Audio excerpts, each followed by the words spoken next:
Welcome to the ATA Podcast. I'm your host, Matt Baird. Each month on the podcast, we bring you news and insights from the American Translators Association.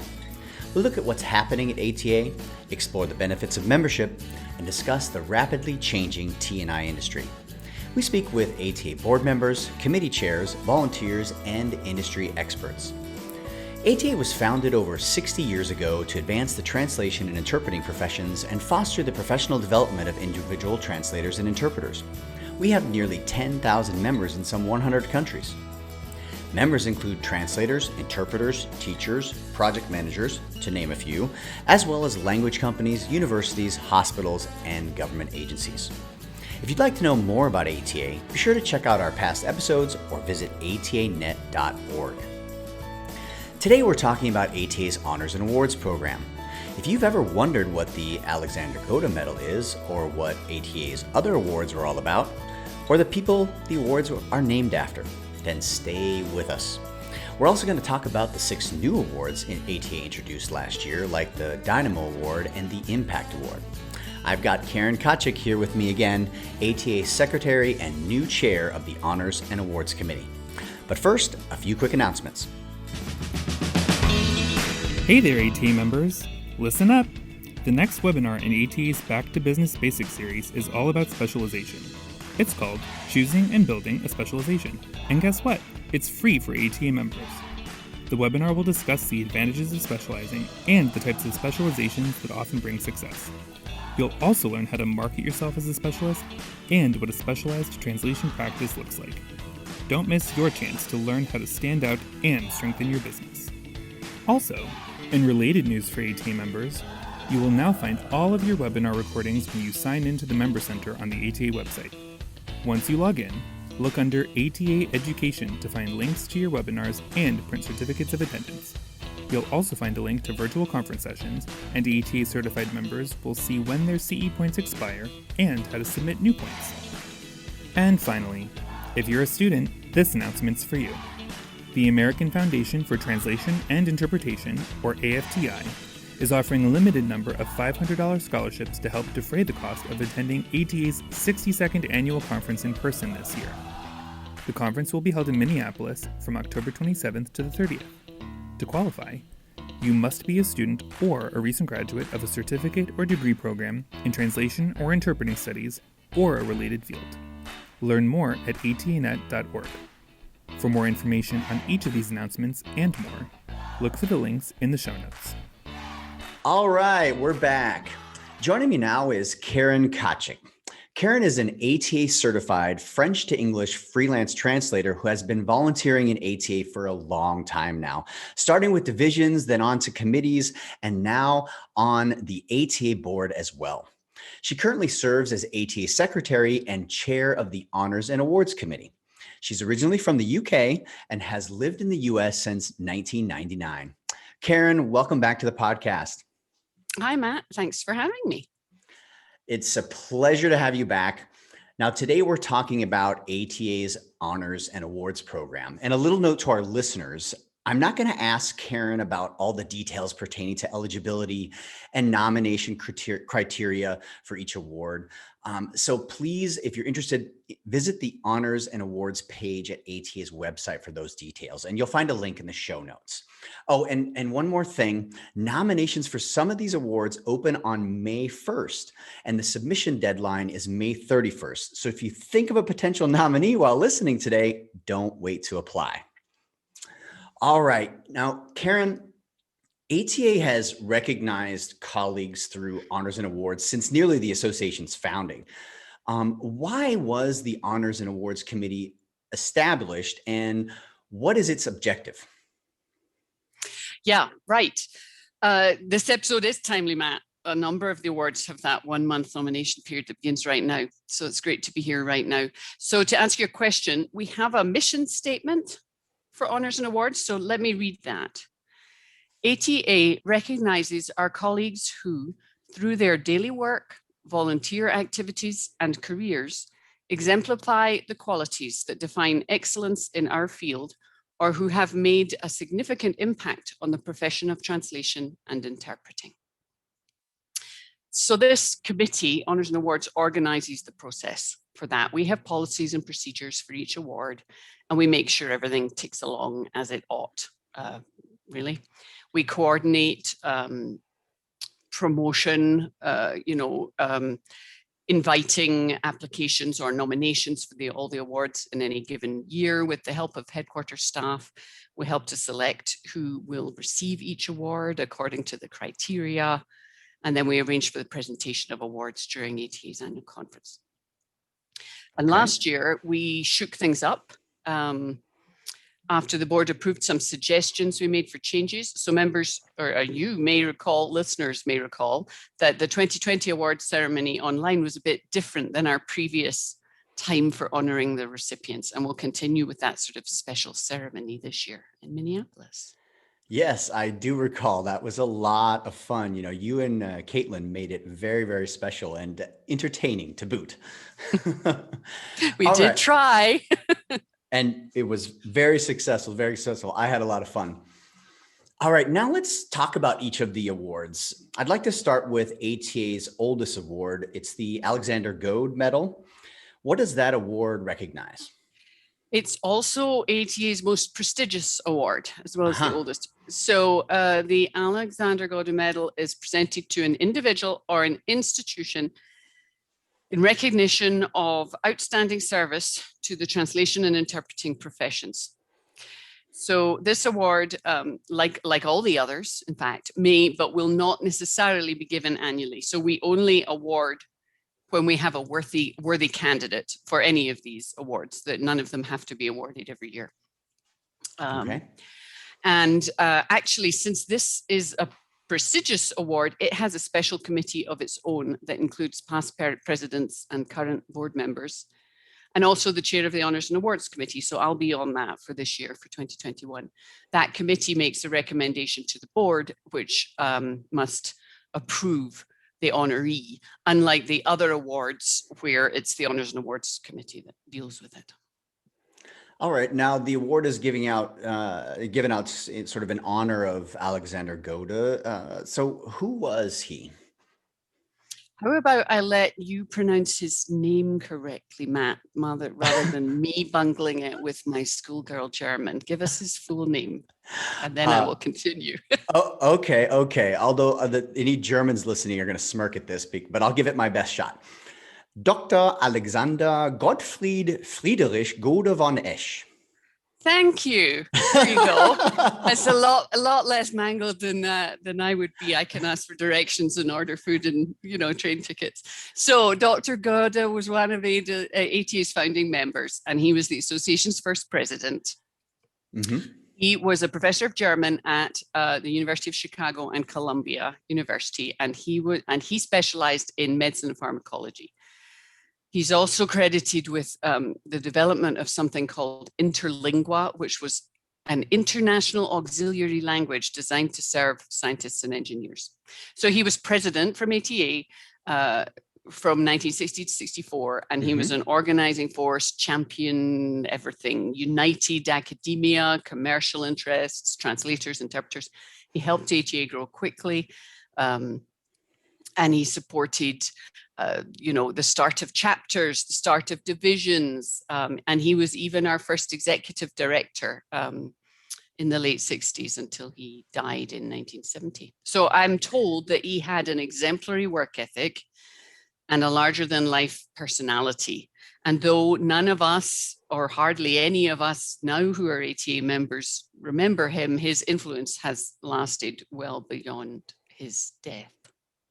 Yeah, it sounds like it with chapters, getting chapters started, the division concept. Those are big part of ATA life nowadays. All right, now I'm actually going to need your help with the pronunciation of the next award we're going to talk about, because I don't even have high school French to fall back on. Right. So Galantière. So it's Louis Galantière. He's not, you might expect he was Louis, but no. So Louis Galantière. Galantière. Okay. Yeah. All right. Now we added the Louis Galantière Award in 1984. What does that award recognize? So that's for a distinguished book length literary translation. and it's from any language except German into English, and it's bestowed. And that one's not annually; it's offered biennially. It can be bestowed every 2 years. Okay. Now, why is German omitted? That's because we have another award specifically for distinguished literary translation from German into English, the Unger German Translation Award. Right. We'll talk about that one in a minute. But first, tell us, who was Louis Galantière? Oh, I'm going to totally botch it already. It's fine. So Galantière, he was another distinguished founding member of the association, and so his translations are still being read. Translations from French drama, poetry, fiction, scholarship, a huge body of work. He was a director in the 60s. A director on the ATA board in the 60s, and he received that Gode Medal that we just mentioned in 1972. He had a fascinating life. He was invited to be an assistant at the American Commission at the new International Chamber of Commerce in Paris in 1920, and he became friends with James Joyce and Ernest Hemingway. I mean, it's hard to imagine what kind of life that is. Then during the Second World War, Galantière was asked to lead the French section of the Office of War Information when that was created. So he oversaw the French transmissions from the Voice of America. So I wonder if anyone's written a biography about him, because that might be worth a read. That sounds like quite some life. Wow, I agree. Totally fascinating. And in fact, now that you say that about the biography, I think I'm going to look that up after we record the show today. And if I find one, I'll put a link to it in the show notes. Nice. All right. Now, on to the Unger German Translation Award, which you just mentioned. You said it was for a distinguished literary translation from German to English. How often is that one bestowed? That's every 2 years in the opposite year from the Galantière. So the Unger is open for nominations now for 2021. Okay. And tell us about Frederick Unger. Yeah, so he was a publisher and translator. He fled Nazi-occupied Austria in 1938 and settled immediately in the US. And in 1940, he founded the Frederick Unger Publishing Company in New York City. So his company published translations to further the cause of world literature and international communication. That was its mission. So he was dedicated to both high literary ideals and exacting standards. And that company published more than 2,000 titles. And he's famous for being a very active editor. Okay. So devoting endless hours to checking and polishing translations and consulting personally with translators. So he was passionate about the craft, I think, and he was awarded the Gode Medal too. So in 1975, he was awarded the Gode Medal, just like our other Galantière named award person was. Excellent. Another great story. Now, there's one more of the, let's call them traditional awards, the Student Translation Award. And that one was also introduced in 1984. And obviously, this one's aimed at up and coming translators. Can you tell us the details? Yeah, so that is ATA awards a grant in aid to a student for a literary or a sci-tech translation or translation-related project. And the translations must be from a foreign language into English. And the preference in the criteria, if you like, is that ATA prefers previously untranslated works. Okay. And that award can be given every year. And to any students out there listening, or professors who want to pass this on to their students, there's a cash award of $500 and up to $500 towards expenses for attending the annual conference. And the deadline to apply for that is July 31st. And again, like for all of these, you can look at the Honors and Awards section of the website for all the information. Great. Excellent opportunity for students out there. Now, last year in 2020, you mentioned it earlier in the podcast, ATA initiated or shook things up a little bit, as you said. And from what I understand, or what I know, is the ATA initiated 6 new awards. What are these new awards and why did ATA introduce them? Right. So in 2018, 2019, I worked with a small team to present ideas for how to modernize ATA's awards. We understand the value of those awards that we've already discussed, but we thought there was also room for inward-facing awards to honor our members who are doing marvelous work right now. So that was when we created the updated mission statement for ATA's awards too. We want to honor people, our peers who stand out, who exemplify the qualities that we all aspire to. Let's do the ones that will be given out this year to start with. Okay, sounds good. That's Dynamo, Mentoring, and Rising Star. And in fact, a little note to listeners here, perk up your ears. The nomination window for these 3 awards opens on May 1st and closes on May 31st. And recipients of all these awards must be ATA members. So Karen, back to you. Tell us about these 3. Right. So yes, please do nominate your colleagues who inspired you. So the Dynamo Award is just what it sounds like. I'll read the official description. It recognizes a person or entity, and all of these are person or entity. Some of them lend themselves more obviously to people. Others you can see more easily working for either. Anyway, so a person or entity that has worked in a particularly energetic way to benefit ATA and or the language professions. And then mentoring. The Mentoring Award recognizes a person that has provided outstanding mentoring to the next generation of translators and interpreters, either through the ATA mentoring program or through another channel. So it doesn't have to be someone who's worked on the ATA mentoring program. Okay. And then Rising Star.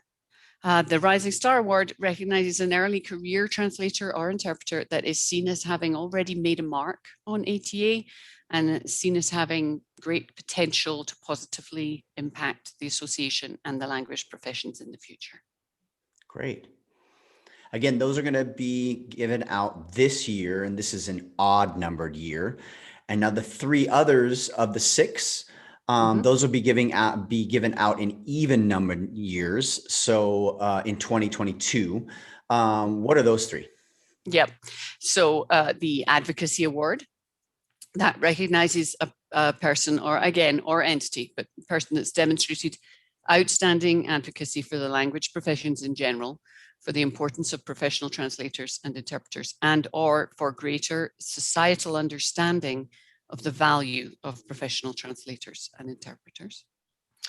Then we have the Impact Award. So that's recognizing somebody who has demonstrated outstanding leadership, that had outstanding leadership, having an impact with ATA through work on a specific project or initiative. So something very specific. And then the last one is the Innovation Award, that recognizes a person who's worked in a particularly innovative way to benefit ATA and or the language professions. All right. All right. Well, listeners, that sounded like anyone you know, then make a note for these last 3 at least to nominate them at this time next year. Okay, Karen, now before we wrap things up, ATA also gives out several awards in collaboration with AFTI. Can you please tell us briefly about those? Yes, I can certainly tell you what those are, but maybe you can invite one of the AFTI boards to tell you about their work on another episode of the podcast. For listeners who are unfamiliar with AFTI, it's the American Foundation for Translation and Interpreting, and it's ATA's charity arm. So for instance, sometimes a family makes a bequest on behalf of a former member to AFTI, and that leads to a named award. Okay. Like the ATA awards, they're only given on merit, not necessarily every year. Okay, so let me tell you. So there's the S. Edmund Berger Prize for excellence in scientific and technical translation by an ATA member. Then there's the Alicia Gordon Award for Word Artistry in Translation, which is given for a translation in any subject that demonstrates the highest level of creativity in solving a particularly naughty translation problem. which is a fun description, isn't it? Yes, that yes, one I like that has language restrictions, though presumably, although I don't actually know, I should have checked that. Presumably they were Alicia Gordon's languages. Anyway, translations must be from French or Spanish into English, or from English into French or Spanish. So there's a language, that's that one. And then we have the Marian S. Greenfield Financial Translation Presentation Award. So that recognizes an outstanding presenter of a financial translation session at the ATA conference. So that's them, quite a variety when you put the entire set. Yes, together. definitely. In closing, I'd like to say one more thing, Matt. I'd like to invite anyone who would like to become involved with the Honours and Awards Committee to get in touch with me. We start fresh each year with teams to help select our honorees, and we'll be looking for volunteers. Every year we're looking for volunteers. So please let me know if you would like to be part of that team. Thank you. Great. All right. Well, that is a wrap. Thank you so much for joining me today, Karen. Really appreciate it. My pleasure. All right, little reminder, everyone, visit ATA's Honors and Awards program page for more details on how to apply and the submission deadlines. You'll find a link in the show notes, or just go to atanet.org and look for Honors and Awards program on the About Us tab. You've been listening to Karen Kochik. Karen currently serves as ATA Secretary and Chair of the Honors and Awards Committee. If you learned anything new in today's podcast, I bet there's someone out there who would like to know it too. Don't be stingy. Tell them about the podcast. I've gotten to know so many great podcasts that way, and I promise they'll thank you for it. And if you're not an ATA member, listen up. I've been a member for over 20 years. I can honestly say that being a member launched my freelance career, and I've never looked back. Nowadays, the demand for translators and interpreters is at an all-time high, but finding quality work isn't easy. ATA membership can make the difference. Go to ATA's website, atanet.org, for details. Today's podcast was produced by me, mixing and editing by Derek Platts. Ben Carl is our announcer, and music is by bensound.com. Editorial and technical support was provided by Mary David and Rashawn Paccarel at ATA headquarters. And a big thanks to Mary for all the background information and fact-checking for this episode. Thanks again for listening, everyone. Talk to you again soon.